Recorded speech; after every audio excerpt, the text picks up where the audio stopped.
Well, considering that the schedule is compressed for this upcoming NHL season, the Calgary Flames certainly had to wait a long time between games 3 and 4 before I get my first 6-game recap in. Anyway, it's time to see how the Calgary Flames measure up with another episode of...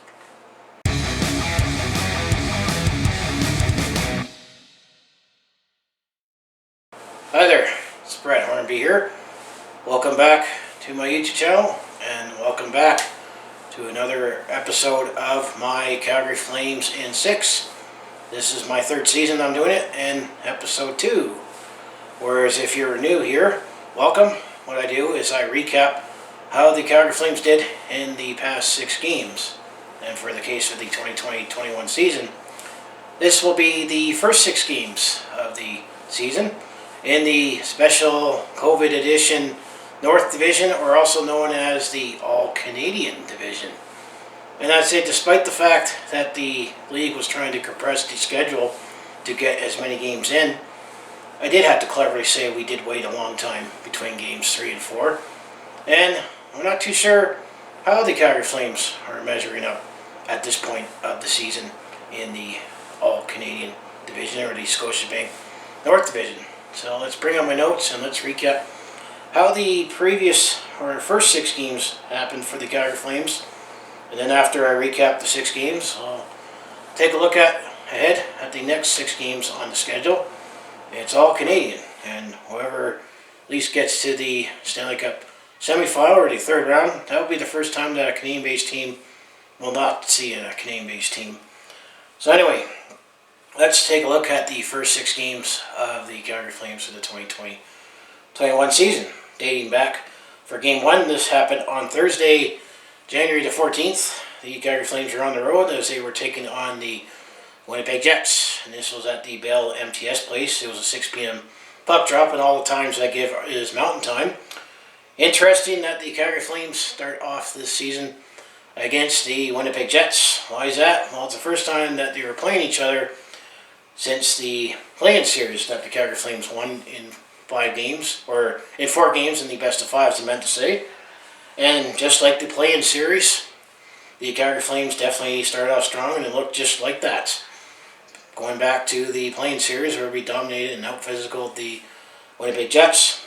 And, of course, everyone's favorite player in Canada, especially this season, Matthew Tkachuk, could be the center of attention in this game, as he was definitely a big part in the series, if you go back to the play-in series. And fittingly, he opens up the scoring 4.5 minutes in to make it a 1-0 game for the Calgary Flames. So things are looking good early in this upcoming season.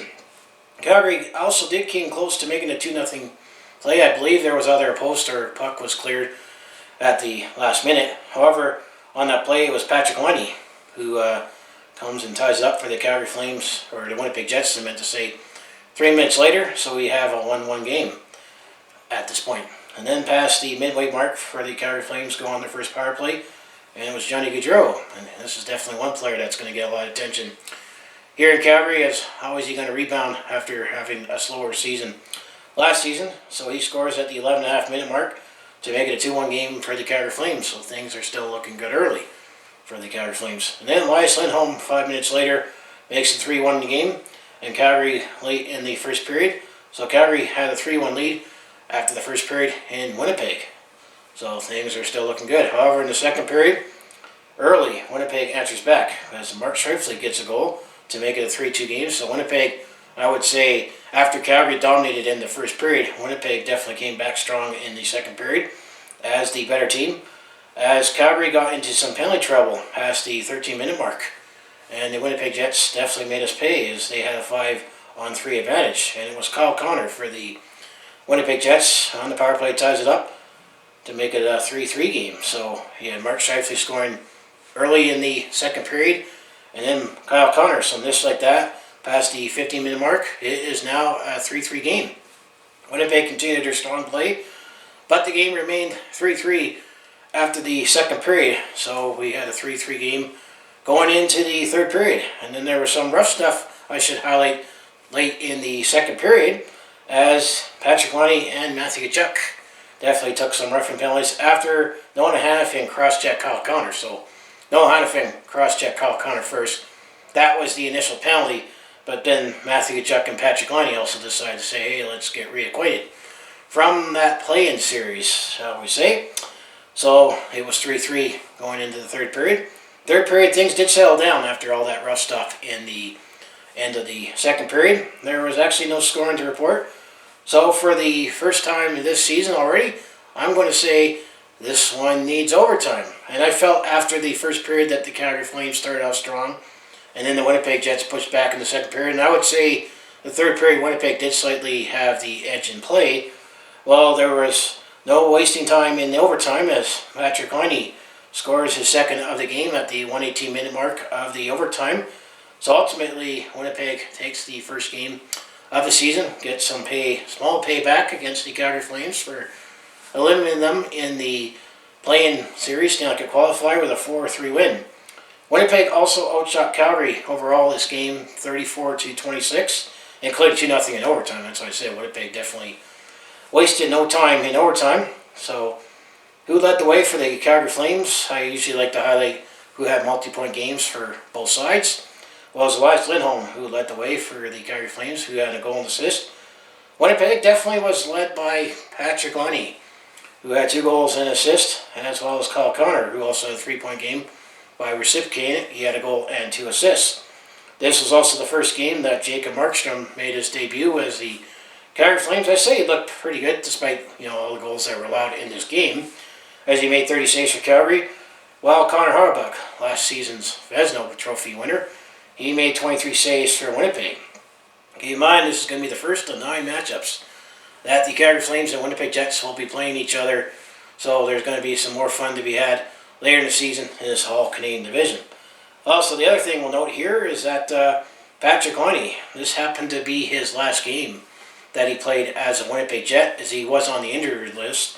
And then he ultimately got traded to the Columbus Blue Jackets for that Pierre-Luc Dubois. And I did make that video on that trade because as a hockey fan, it was a significant trade. But the Calgary Flames are also in on the Pierre-Luc Dubois sweepstakes. So we won't be seeing any more of Patrick Laine, at least for this upcoming season, because we're playing nothing but Canadian teams. So best of luck to Patrick Laine and the Columbus Blue Jackets. I guess we're going to be seeing a lot more of Pierre-Luc Dubois once he makes his debut with the Winnipeg Jets the next time I play him. Another thing we'll note before I get into Game 2 is that actually in this game, David Rittich, who is the Calgary Flames backup, he actually did not dress for this game. Apparently he had some personal issues, so Louis Domingue actually was dressed up as a backup in this game, but he did not see any action. And also, this also highlights the fact that the Calgary Flames losing the first game of the regular season definitely isn't new, because Calgary has not won an opening game since 2009, so that trend continues right into 2021. So that was Game 1 against the Winnipeg Jets. So Game 2, this happened on Saturday, January the 16th. The Calgary Flames went home to the Scotiabank Saddledome for a first of a 4-game homestand as they hosted the Vancouver Canucks. This will be the first of back-to-back. We'll be saying that a lot in this upcoming season. There'll be lots of back-to-backs, even back-to-back-to-back, or even in one case a back-to-back-to-back-to-back. So this is the home opener for the Calgary Flames, and what to highlight with this one is, if you recall with free agent frenzy, a lot of players who used to play for the Vancouver Canucks signed with the Calgary Flames, including goalie Jacob Markstrom, defenseman Chris Tanev, as well as forward Josh Leivo, and then Louis Domingue, who was also used to be a Vancouver Canuck, although this game David Rittich actually dressed up to be the backup, so he was back on the taxi squad. However, the Vancouver Canucks, they actually did sign Travis Hamonic, who used to play for Calgary, now with the Vancouver Canucks, and he was wearing number 27. So there were a lot of players being reacquainted with each other, facing off their former team for the first time. And also before puck drop, it was a nice gesture that the Calgary Flames, well, to keep in mind, this was the first Calgary Flames regular season home game in the Saddledome before COVID happened, and actually the day when all Major League Sports was paused. The former Calgary Flames president, who eventually built up the Calgary Sports and Entertainment Group, Ken King, passed away, so they had a nice gesture for him, as well as policeman Greg Arnett, who unfortunately was killed in the line of duty on New Year's Eve, so they did nice tributes to both of those gentlemen as well. So now let's get to the game. In the first period, it seemed like a slow start for both sides. I mean, I'm going to say this one seemed a little, a lot of stoppages. There were definitely a lot of penalties, as there wasn't a lot of 5-on-5 play for much of the game. However, Calgary did strike first on the power play, and Calgary definitely took advantage of the power play in this particular game, as Sean Monahan scores 8.5 minutes in to make it a 1-0 game for the Calgary Flames. And then past the 14-minute mark, Calgary got into penalty trouble themselves, as Calgary was on a 5-on-3 disadvantage. So Vancouver had a 5-on-3 advantage. However, Calgary was able to kill that off, and what also shown is that, as I made that video, was excited that we got Jacob Markstrom, that I'd say the first time since Mika Kiprusoff. We have a stud goalie, and he definitely showed that in that penalty kill. So Calgary led 1-0 after the first period. I'm going to say the first period was a little iffy on both sides. Like I said, it was a lot of stoppages. Not very much 5-on-5 play as I observed with this game. Second period, the Calgary Flames came back strong and also were aided with penalty trouble as Vancouver had a chance. At one point they were down 2 men, as Calgary was down 2 men in the first period. Vancouver was in the second period. Calgary did not score on that early, but it was able to pick up the edge overall. Calgary wasn't rewarded with their persistence and patience until past the 16-minute mark of the second period, as was Dylan Dubé, one of our young forwards, who makes it 2-0 for the Calgary Flames, also on the power play. So Calgary led 2-0 after the second period. Third period, I would say things finally did open up a bit, as there was less stoppages in play and less penalties overall. And it was Matthew Tkachuk, past the 15.5-minute mark, makes it a 3-0 game. And that pretty much also sealed the deal, and that was also on the power play. So Calgary had 3 goals all on the power play in this game. And then Calgary wins this one 3-0, as Jacob Markstrom, fittingly, he gets his first shutout as a Calgary Flame against his former mates, the Vancouver Canucks. So the Calgary Flames overall actually outshot the Vancouver Canucks 35-32 in this game. So Calgary was led by Matthew Tkachuk, who had a goal and assist, and then Jacob Markstrom, who made 32 saves in the shutout in his first win as the Calgary Flame. And it was Brady Holtby, who was in net for the Vancouver Canucks, formerly the Washington Capitals. He made 32 saves for the Vancouver Canucks. So that was the first back-to-back against the Vancouver Canucks. So Game 3, this happened on Monday, January 18th, as we were taking on the Vancouver Canucks for the second time, once again at the Scotiabank Saddledome at a 7 p.m. puck drop. The previous game was 8 p.m. puck drop for Hockey Night Canada. Back at it again after Saturday night, and I think Vancouver definitely started off a lot stronger in this game compared to the first game. Vancouver kept pressing all period, but it was Jacob Markstrom that kept standing tall in net. Maybe the Canucks or the Flames, I'm not too sure who you have an edge, or could the former mates that they still have that didn't come to Calgary, do they know his weakness, or does Jacob Markstrom know their tendencies? So that's the chess match that always comes to mind. But it was past the 10-minute mark. It was actually a deflection that Jacob Vertanen, the former Calgary Hitman, was a beneficiary of. So he opens up the scoring for Vancouver to make it 1-0 just 10.5 minutes into the first period. So Vancouver took a 1-0 lead after the first period.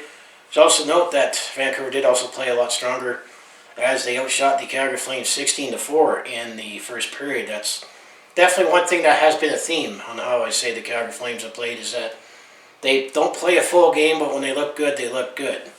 We'll definitely see that a lot more as we recap the next few games. Second period, the Calgary Flames did press back, but after being outplayed in the first period. However, it wasn't until the 12-minute mark of the second period that it was Johnny Gaudreau who ties it up to make it a 1-1 game. And then a minute 25 later, after the Johnny Gaudreau goal, at the 13.5-minute mark, it was Michael Backlund who makes it a 2-1 game. So just like that, now it's a 2-1 Calgary lead. Then Vancouver got into penalty trouble late and given Calgary a 5-on-3 advantage. Late in the second period, I think it was Tyler Myers who took a really dumb penalty to set up that 5-on-3 for Calgary. And we made them pay, as that then on the power play, Elias Lindholm scores with 2 seconds left in the second period. So just like that, Calgary now has a 3-1 lead going into the third period. I'm thinking if it wasn't for that penalty and Calgary having a 5-3 advantage, it might have still been a 2-1 game, looking back in retrospect. Calgary, after being outplayed in the first period, really outplayed the Vancouver Canucks in the second period by outshooting them 20-3 in the second period alone. Third period, Calgary Flames kept giving it to Vancouver. Once again on the power play, Calgary strikes again as captain Mark Giordano scores at the 6.5 minute mark of the third period to make it a 4-1 game.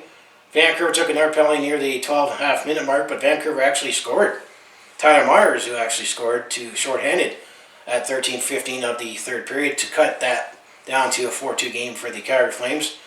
However, Calgary ultimately was the better team overall in this game, and there's Rasmus Andersson who ultimately puts it in the empty net in the final minute to make this one 5-2, and Calgary wins this one 5-2, so they won both games back-to-back against the Vancouver Canucks 5-2, and Calgary also shot the Vancouver Canucks 32-27 overall. So Calgary was led by Johnny Gaudreau, who had a goal and assist, and Sean Monahan chipped in with 2 assists. Jacob Markstrom, he made 25 saves for the Calgary Flames, while Thatcher Demko, who made a start in the net for the Vancouver Canucks, he made 27 saves for Vancouver.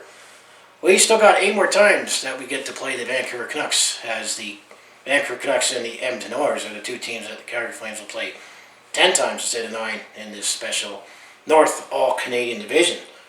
So right now I'm going to say we are looking alright, but it's the strength of schedule and competition that I think is going to dictate how I'm going to feel, how we measure up now looking at the next few games that the Calgary Flames.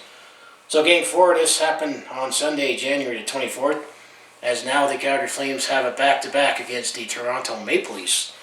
And this is the 3rd of 4 on the home game stand. The home game stand for the Calgary Flames, and the first back-to-back against Toronto Maple Leafs. Can we say, with the nature of all the divisional games that we'll have up this coming season, could we have a new rivalry? Could the Flames-Leafs games get more intense and more heated? Especially what happened the first 2 games, and who knows, it might be amped up even more if we happen to draw them in the playoffs. Unfortunately, and the fact that this was that long wait between games 3 and 4, this was Monday evening to Sunday afternoon. Unfortunately, I took an adult nap for this game, so I wasn't able to catch much of the game. What I mean by an adult nap is you mean to lie down for half an hour and you wind up sleeping for 4 hours. But I was definitely aware of all the storylines. First period, I would say the Calgary Flames did start off slow, but was understandable given that it was almost a week between 2 games despite the compressed schedule. But when we look ahead, we're going to make up for it from this.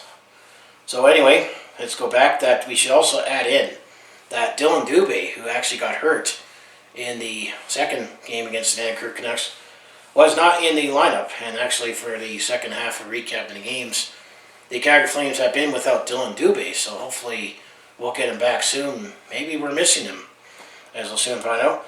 And then Toronto actually was the team that scored first, as it was Jake Muzzin who scored for the Toronto Maple Leafs at 7:46 of the first period, and Toronto has a 1-0 lead at that point. Calgary did pick it up in the second half of the first period, but wasn't able to get a goal, so Toronto took a 1-0 lead after the first period.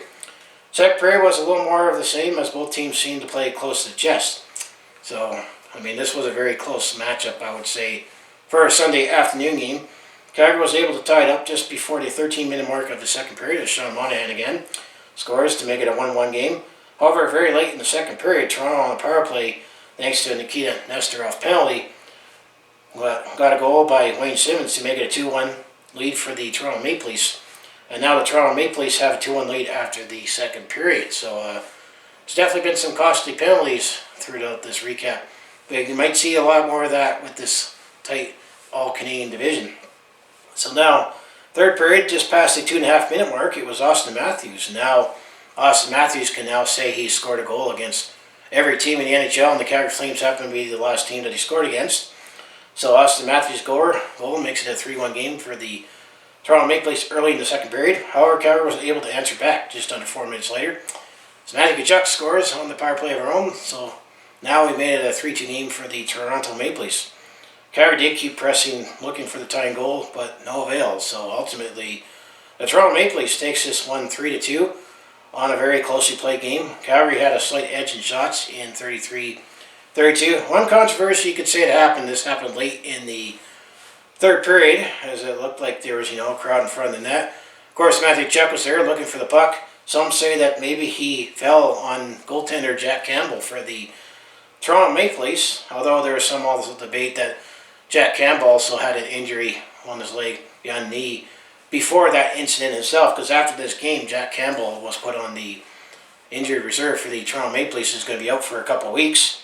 But that's basically what was the controversy that ensued from this game to make things a little more interesting. And we'll talk about something in the next Toronto game.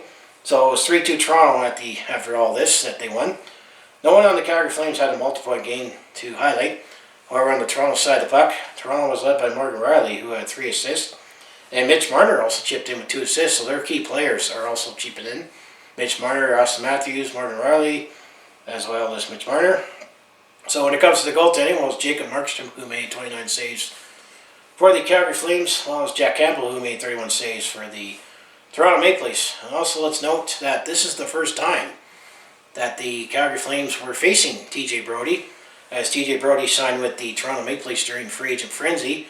So this is the first time he came back home with no fans and facing off against the Calgary Flames. And it'll definitely look a little strange to see TJ Brodie not wearing the Flaming C in red, but different seeing wearing blue. And also, he was wearing number 78. A couple of reasons why I think he couldn't wear number 7 for the Toronto Maple Leafs, as it's honored by Ken Clancy and Tim Horton. Yes, that Tim Horton. The Tim Hortons that we enjoy at the coffee shop. So that's why TJ Brodie was wearing number 78.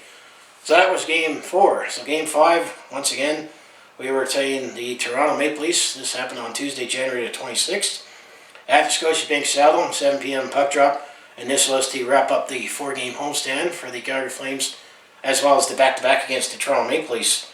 And let's just say there was some controversy still stemming from what happened to Matthew Tkachuk and Jack Campbell. You can debate about what happened on there. However, first period, the Calgary Flames looked very flat. Like it looked like they forgot that it was game time. And the Toronto Maple Leafs definitely took advantage of it as well. But I think they could have taken more advantage of it. But Jacob Markstrom was strong in that. It was Wayne Simmons that scored just past the 3-minute mark to give Toronto a 1-0 lead. And Toronto already had 4 shots in net already at that point in the game. Calgary had none. Toronto makes it 2-0 on the power play, as Austin Matthews scores past the 14-minute mark. So we had a 2-0 game for the Toronto Maple Leafs, and that was the score after the first period. It was 2-0 for Toronto after the first period. What to note is that the Toronto Maple Leafs, they outshot the Calgary Flames 10-1. So Calgary only had 1 shot in the first period. However, in the second period, Calgary did seem to get a wake up a bit. First, it helped by getting Johnny Gaudreau scoring a goal just past the opening minute to make it a 2-1 game for the Toronto Maple Leafs. However, Travis Boyd, a minute later, did score for the Toronto to give them their 2-goal lead again to make it a 3-1 game. However, Calgary was able to get back within 1 at the 14-minute mark of the second period. Milan Lucic scores for the Calgary Flames to make it a 3-2 game for the Toronto Maple Leafs after the second period, but Calgary did show a better effort and actually outshot Toronto 18-5 in the second period after only taking 1 shot in the first period. Going into the third period, it looked like it could have been anyone's game, and the Calgary Flames were pressing for the equalizer. And then he got it. First, as Johnny Gaudreau passed the 9-minute mark on the power play, ties it up, so now we have a 3-3 game for going into the second half of the third period. Things are definitely looking better for the Calgary Flames after how things started off with a very slow start. However, 3 minutes later was Mitch Marner for the Toronto Maple Leafs, who gives them the 4-3 lead, as he's been off to a great start so far in this early season. Calgary didn't give up and tried hard to find the equalizer, but wasn't able to get it, so Toronto wins another close one 4-3. More controversy for this game involved Matthew Tkachuk. However, Matthew Tkachuk was definitely on the receiving end of it this time. As you could say, it was Jake Muzzin at the buzzer. He flipped the puck at Matthew Tkachuk and took a non-sportsmanlike penalty. Let's just say Matthew Tkachuk was pissed off, to put it lightly. So I'm thinking with the Jack Campbell incident and this incident, could Calgary Flames and Toronto Maple Leaf games be that much more interesting, as we still got 7 more games against the Toronto Maple Leafs? Very interesting, and Matthew Tkachuk, he's definitely starting to be everyone's favorite player up here in Canada, especially those that don't cheer for the Calgary Flames, right? That's right. So anyway, getting back to the game, well, actually, despite the first period where the Calgary Flames only took 1 shot, they actually outshot the Toronto Maple Leafs overall 26-21. And I think this one, what could have been if the Calgary Flames had a better first period, because I think coming in to the season, I think the Toronto Maple Leafs were the best team in the North All Canadian Division, And I think we played well, all things considered, against Toronto Maple Leafs, but there has been some puck luck that's also worked against the Calgary Flames as well. So that's one of the what ifs here. However, Calgary was led by Gaudreau with 2 goals, and Sean Monahan had 2 assists. So our key players are definitely contributed offensively up to this point. Toronto, however, was also led by their key players, including Mitch Marner and Austin Matthews. Each had a goal and assist. And Margaret Riley chipped in with 2 assists. So when it comes to the goaltending story of the game, well, Jacob Markstrom, I think he looked a little iffy with this one. He made 17 saves for the Calgary Flames. Well, it was Frederik Andersen who made 23 saves for the Toronto Maple Leafs. So that's it for the Calgary Flames for this homestand. So now for Game 6, for the last game that I'll recap in this episode, was Game 6 was on Thursday, January the 28th. The Calgary Flames were taking on the Montreal Canadiens at the Bell Center, 5 p.m. puck drop. And this is the start of a 5-game road trip, and once again, a back-to-back against the Montreal Canadiens, or Les Canadiens, my best francophone that I can give.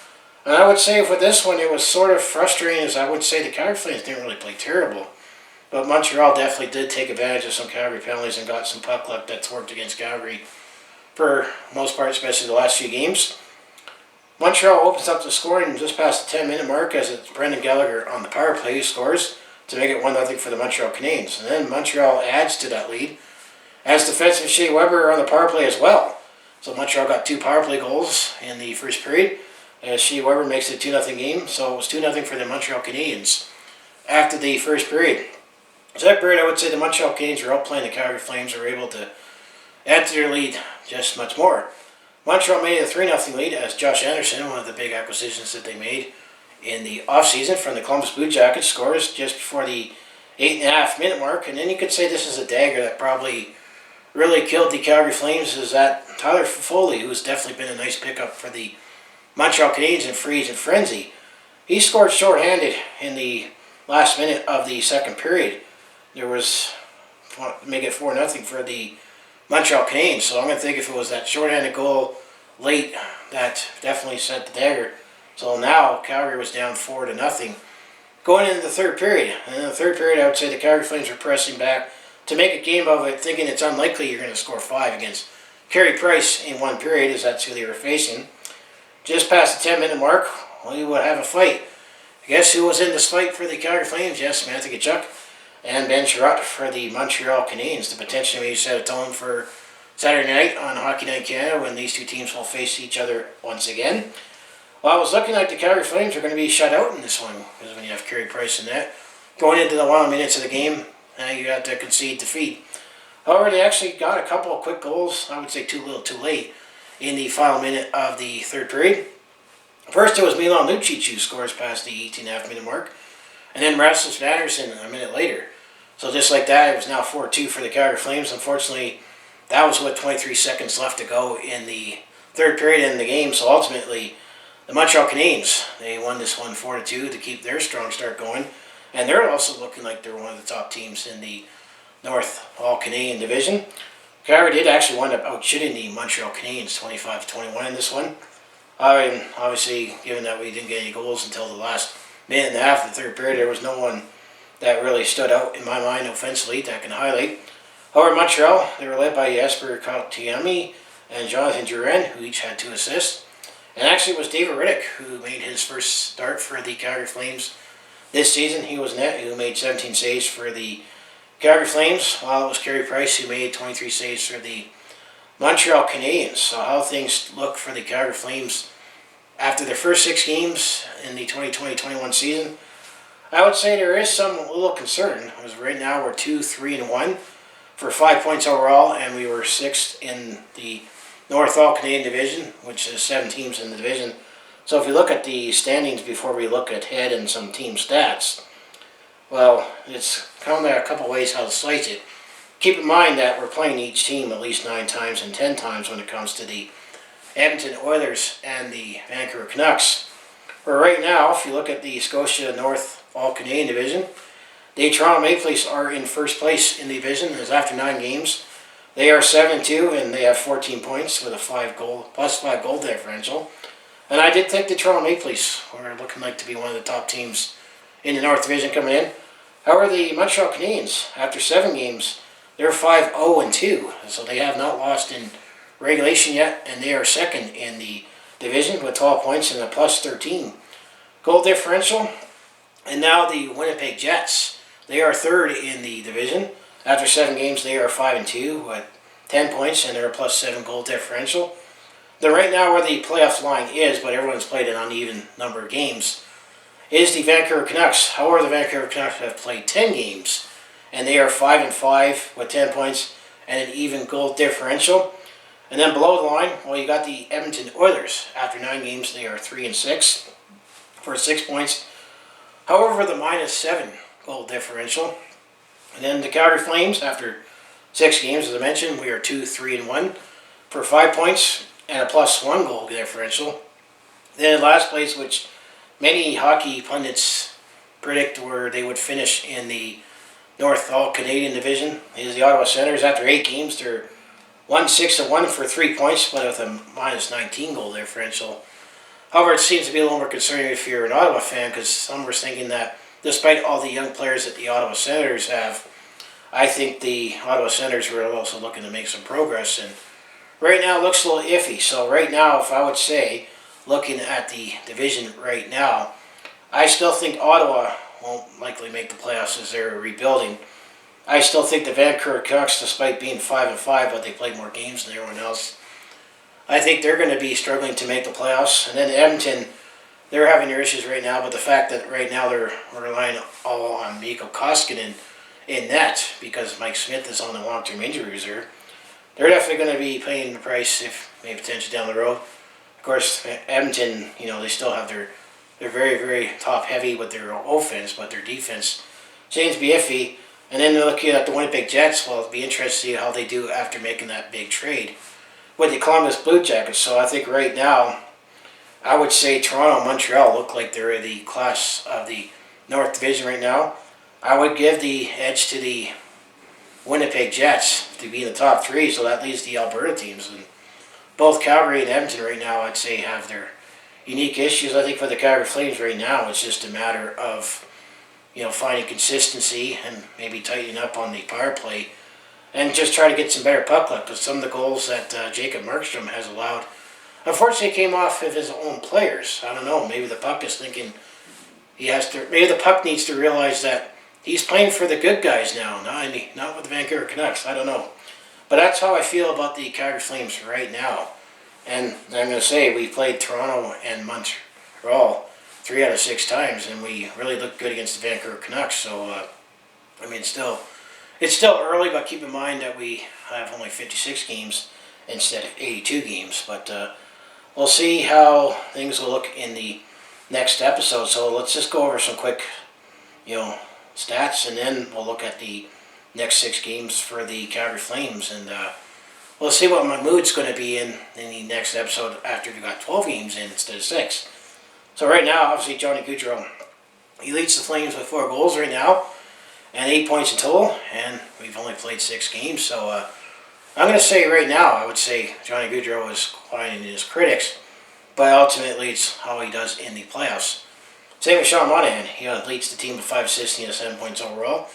And then Jacob Markstrom, our big prize goalie that we signed in the offseason, I'm going to say he's looked really good for the Calgary Flames, and given that stud goaltender that the Calgary Flames have missed since Mika Kiprusoff retired. His record is 2-2-1.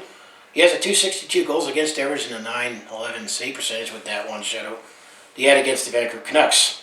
So when it comes to team stats, well, I did say we scored a lot on the power play. Well, actually, the Calgary Flames are 6th on the power play with a 32.1% efficiency as of this recording.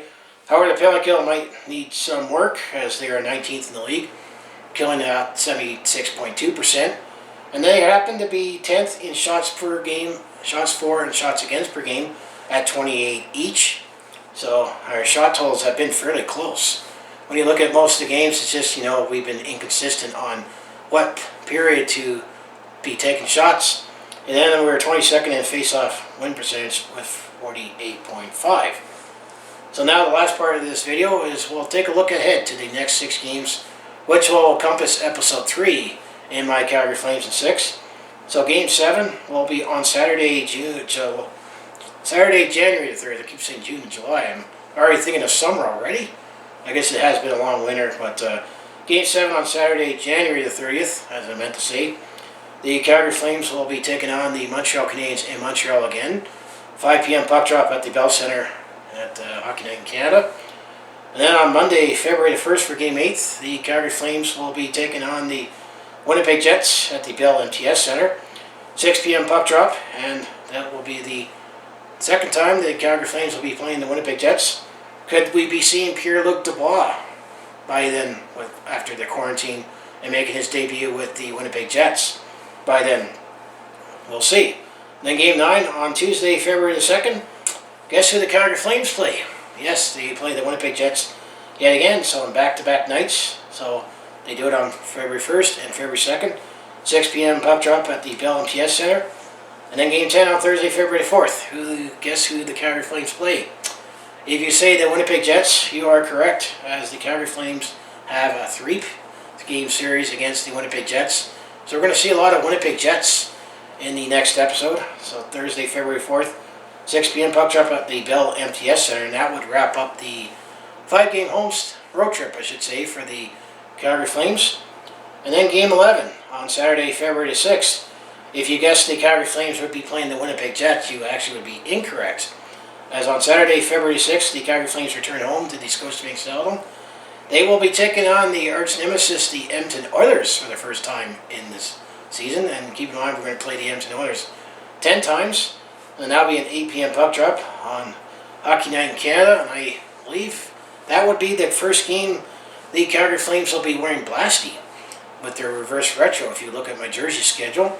And then the last game, which will be episode 3, will be on Tuesday, February 9th. And if you guessed the Calgary Flames were playing the Winnipeg Jets, you would actually be correct. But this time, the Calgary Flames, for the first time this season, will be playing the Winnipeg Jets in Calgary at the Scotiabank Saddledome. And that was actually an 8 p.m. puck drop. So that is going to be the next 6 games for the Calgary Flames. Throwing a little bit of Montreal Canadiens, a little bit of Edmonton Oilers, but a lot of Winnipeg Jets. So we're going to get a lot of Jets in the next episode in the My Calgary Flames 6. Hopefully not too much Pierre-Luc Dubois or Mark Scheifele or Kyle Connor or Matthew Chuck making his friendship tour beginning. So that's all I have for My Calgary Flames 6. Looking back on the first 6 games of the 2020-21 season in this special COVID edition NHL season, where we play nothing but Canadian teams. And as I mentioned at the beginning, the Calgary Flames or any other Canadian team, if they happen to go all the way to the 3rd round in the Stanley Cup Playoffs, that's the first time they will play not a Canadian team. So at least we're guaranteed to have a Canadian team going into the Final Four for their race for the Stanley Cup. And then speaking of COVID, well, the Calgary Flames have actually been fairly fortunate so far, as they have not had any games postponed or delayed or pushed back, as there has been some COVID that's been going around. I know the big one right now has been the Vegas Golden Knights and their coaching staff and some players. I know that the Dallas Stars have had, to deal with it at the start of the season, as well as the Carolina Hurricanes. I know teams like the Florida Panthers and the Tampa Bay Lightning in the Central Division have had to get their games worked around. And then the San Jose Sharks, well, they're not actually going to play home until February 13th because of their county doesn't allow competitive sports yet. So the first 2 games of the San Jose Sharks are going to be played in Arizona when they are designated as a home team. But so far with the Calgary Flames, everything has gone at least as scheduled, but as expected, not sure yet. I know we always say it's still early, but keep in mind that we're only playing 56 games instead of 82 games. You also got to wonder what the unique circumstances of this season. Do you evaluate your management if you're going to evaluate players and management, considering we're only playing divisional games and all Canadian teams in the case in the North Division? So I'm going to say, what do you think of the Calgary Flames so far in the 2020-21 season? Despite all the results, I'm going to say I am loving this all-Canadian division. It will not be a permanent thing because players will not sign off on it, because travel will be brutal, as well as playing in different time zones all season. This is all because of the travel restrictions and not having to worry about crossing the international border. And if you go back to my trade video where I talked about the Pierre-Luc Dubois, Patrick Laine trade, there's a reason why those players have not yet made their debuts with their respective teams because of the quarantine of all the restrictions. So that's why it makes it easier to have all the teams in divisional, and also because we get a lot of, let's say, Winnipeg Jets in a short time with lots of back-to-backs or back-to-back-to-back or back-to-back-to-back-to-back. Because I did see there's one point where we played the same team 4 times. Is try to minimize, movement and outbreak if by chance anything comes in. So anyways, as I say, if you want to follow along with this Calgary sports fans journey, home of the Flames, Hitmen, Roughnecks, and Stampeders, I mostly do talk Calgary sports on my YouTube channel, and this is one of the things I do is I talk about recapping games, and it's definitely nice that we have games once again. But I also do a variety of content I also put on my channel in terms of personal vlogs, attempt to comedy. And let's just say if COVID ever ends, I would also share my experiences as I'm on the road or at a sporting event. So if it all sounds like be interested to watch, to follow along with this Calgary sports fans journey, you know what to do. Just make sure you like, subscribe. I also have my other social media links down in the description below for other ways you can follow me. Like I say, go Flames go, and hopefully we can work out some little issues that the Calgary Flames have had. I think we would be alright to be in the top 4 in this North All-Canadian division, and who knows?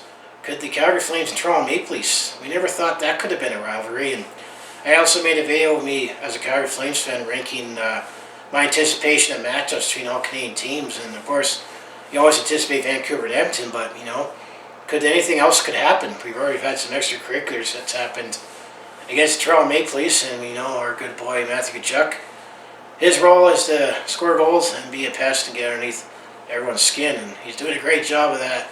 You just have to find that line and not go over it. So anyway, as I'm going to say, thanks for watching, and I'll see you in the next video.